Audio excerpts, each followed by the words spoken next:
really want to show you people something here today in the Bible. And this is the reason why Nigeria is a kote fish. Hear me out.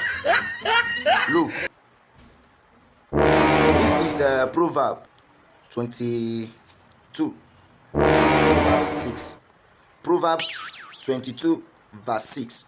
First of all, if you check on top this thing, what you will first see there is what? A good name. A good name. Whatever that they write, when not get a good name, if you clean them, you go get problem. Just the reason why we are suffering in this Nigeria, and the reason why Nigeria is a kote fish. Let me tell you. Proverbs 22 verse 6 said, train up a child in the way he should go, and when he is old, he will not depart from it.